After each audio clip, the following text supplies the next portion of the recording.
What's up, Team Diesel? We are back. I got Max out here in the heat. All right, we are going to crush a power complex. All right, what does that entail?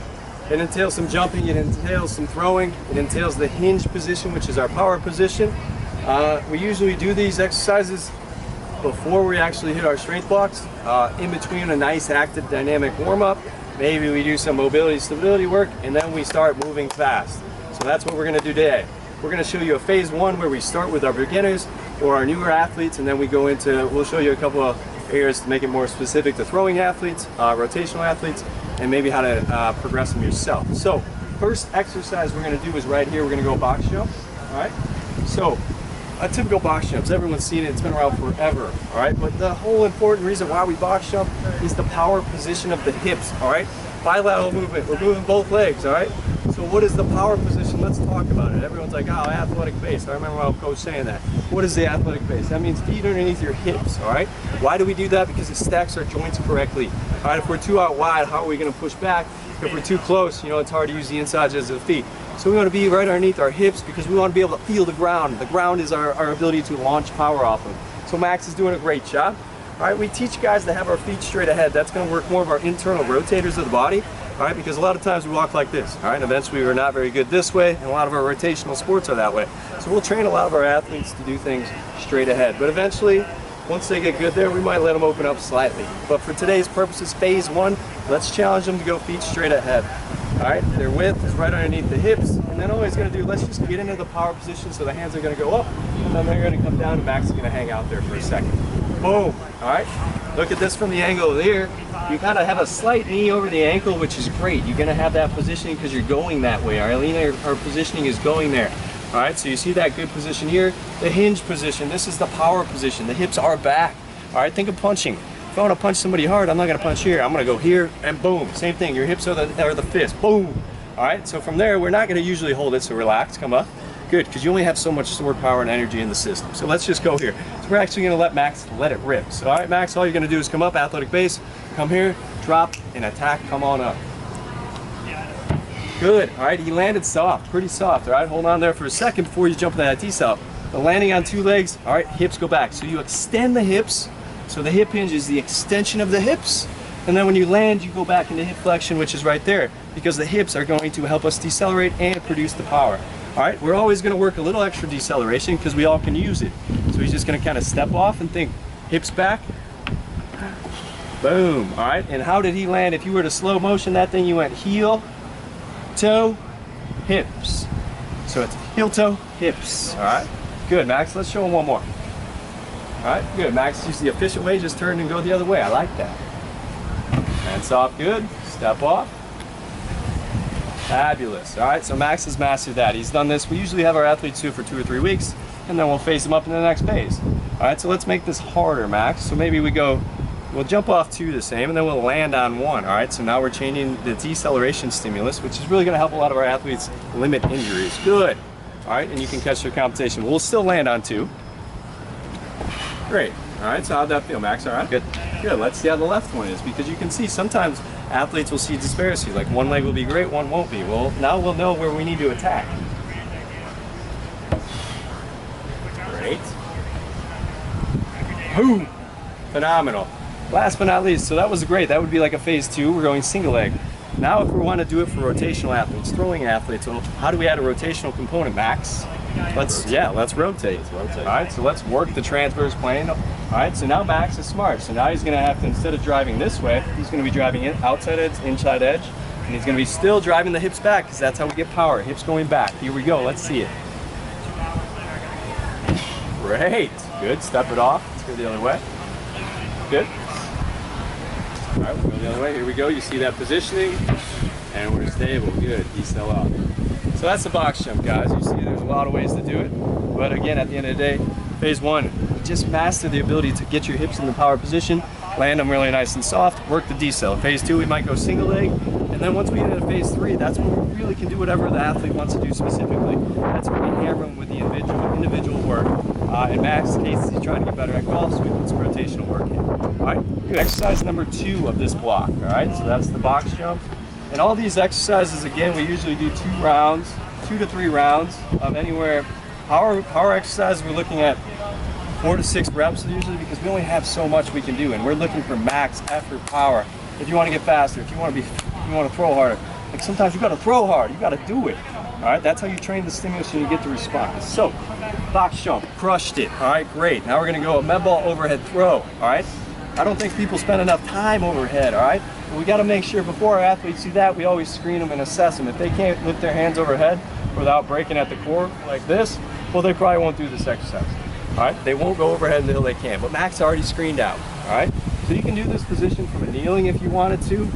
Today we're gonna do it from a standing position. So the standing position is going to come up nice and tall. Feet are going to be underneath his hips. Let's just show you that, Max. So we're going to go up over, come here, and then you're just going to hold. All right, keep going with that head, and then come back down. Give me 3 of these reps. I'm going to have you do this for a certain reason. Good. Let's go 1 more. Let's focus on where Max's feet are here, and relax. All right. So you saw Max pushing through here, which isn't bad. What we want to eventually get to is that really strong ability to extend from the ground up. All right, so he's really good inside edge pressure of the big toe. The big toe is everything. If you don't have any ability, and that's what our shoes sometimes do, they go out like this. Did you feel that? Yeah. You're kind of like, hey. You're fighting it inside. But we want to get here. That's where our glutes on. When we push through this part of your foot, your glutes go on, which is great. That means we produce more power. Our hips are going to be kind of moving better.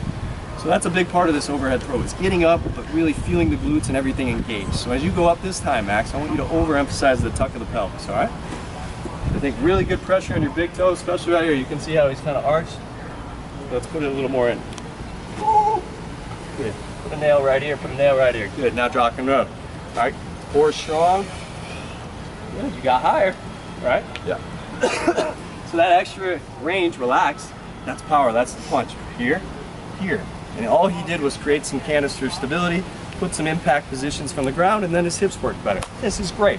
All right, let's actually perform the exercise. So, first one we're gonna do is here, nice and tall, and then he's gonna let it back. So we're going from extension back into flexion. Let's rip it. Good. All right, let's get 3 of these, Max. Good, so you see that body, we want that nice whip position. Eventually you'll really see the athlete be able to kind of move his body in that motion. So really good, Max. Big thing, where you feel that? 4? You feel like when you get tall here, you're working end range up here, similar with throwing, golf, tennis, anything, punching, hockey, like you're going up there. Volleyball, I think there's a power, but if you have that connection from the big toe to the hips, through the core, that's athleticism. All right, let's make it a little harder. So let's add a step.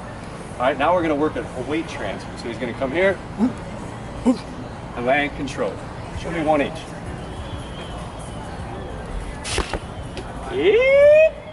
Good. Come on now, lock and load, feel the position of the foot. Let's do another one, Max. I'm not happy with that. All right, let me give you some coaching cues. So you see like your foot's still a little here. So let's shorten the strap up a little bit. So instead of going way wide, let's shorten it up and let's think heel the toe and then grab that ground, all right? Heel toe, grab, all right? Shorten the stride, make it a little simpler, simplify the exercise. Boom, now he's able to feel the hip going back. Good, that was great. Next one, boom, hip goes back, think hip back, try again. Good, let's try the right leg. That was better though. It's almost natural, and if you see that you're falling and it's still a good pattern, that means we got to reteach. Sometimes we just need practice reps, all right? Let's go the other way. Forward step, lock and load. Good, all right? One thing we saw here, hip kind of blowing. Tuck that in, all right? Keep that good pressure, keep it in. Last rep I'm gonna give. Good, good. So it's that easy to make it a little harder. Next thing you know, you're really changing things. Just like the box jump. We just made a bilateral, a double leg exercise into a single leg. All right, last but not least, let's make it rotational. All right, so let's put it at yes. Let's go into a transverse, let's rotate. All right, so this one, let's make it specific to pitching. All right, you're not a pitcher, so this is gonna be good. But really, let's just think a throwing athlete. We're gonna stay back, we're gonna have good pressure into our hinge. All right, that's that powerful position. Throw the spear, throw the punch, they might say. But really, at the end of the day, we're just gonna ride that hip, push, drive, transfer, and come through. Max, I did that pretty smooth. All right, let's see it. All right, so you're really transferring the weight in a different plane of motion. Good. Max, what'd you play, lacrosse? Yes. All right, so this is a good new motion for Max, but it's good. All right, you guys can get the point. Like, A lot of times with our pitchers, good, let's go the other side, let's see your athleticism. We always do both sides. A lot of times with our pitchers, things like that, once they get really good, we're really comfortable at stabilizing, then we can be like, all right, put your own flair on it. Make it specific to you. Good. One more, all right? And just working that opposite side, if you're a righty working lefty, it's gonna help you so much with staying healthy, staying injury free. You see the ability to basically, a lot of guys, we see baseball pitchers, we're seeing a lot of guys come in now with being off, and they're way up here, all right? We wanna work both sides of the body. If we're all jacked up here and like, oh yeah, I'm pretty good, like I don't know for how long. So I think at the end of the day, you understand, like if you're jacked up here like most pitchers, like maybe just working the opposite side. If I'm a righty, work more lefty, throw the lefty football.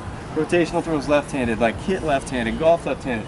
Doing the opposite stuff is really powerful. Last power exercise in this complex is our single leg hinge power jumps. All right, we really see this as one of our gold standards. In most of our athletes, if they lose the ability to do this exercise wrong, or not wrong, but well, functional where they're not flowing around, usually it tells us up the chain that this pelvis region needs some work. A lot of times they might need some core stability, which will allow us to feel our hips and actually gain some mobility.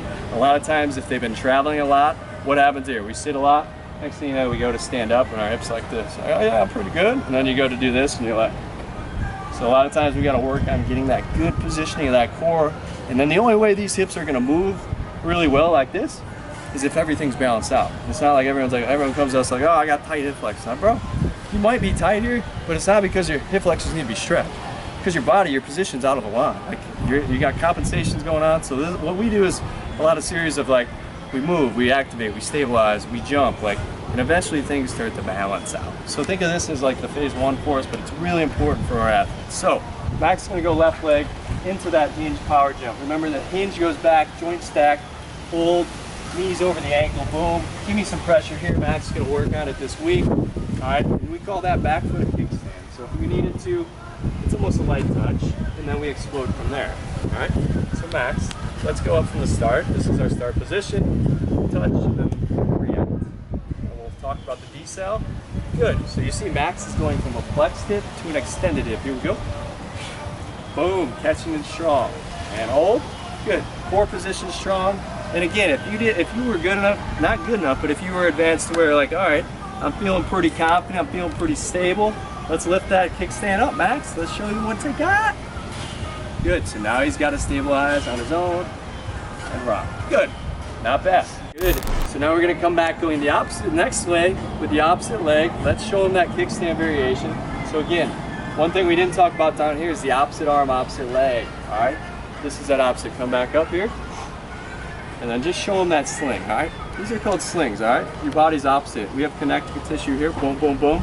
All right, that's very powerful. So that big toe is connected all the way up, good. Fire through. All the way up into the shoulder. So think the opposite. Good, let's go kickstand for a couple. All right, so Max went right to phase one. He's a little crazy, but this would be our first one. Like, can you do it with some help of that kickstand? Well, big picture, guys, you saw was the ability, what we were talking about there was the slings. It's like, all right, so we talked about the hip power here, but down here we talked about these slings. What's a sling?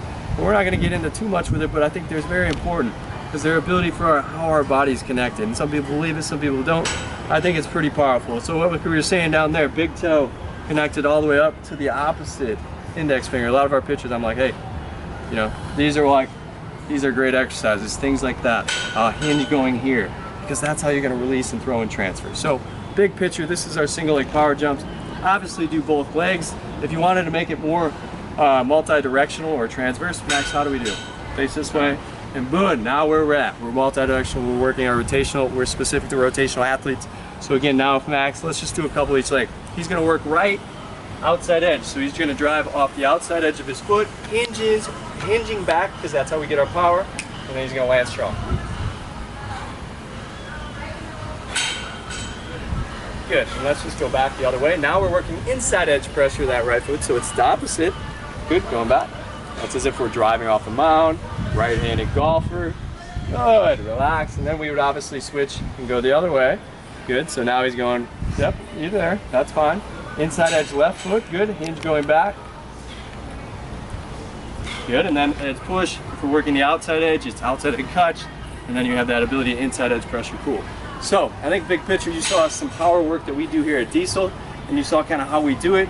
Again, we talked about 2 or 3 sets, usually 4 to 6 reps, and we're looking for super good intent. And again, start small, start simple, work on the basics, and then once you can stabilize, then you can launch for big time power development from all angles. So give it a try, let us know how it goes.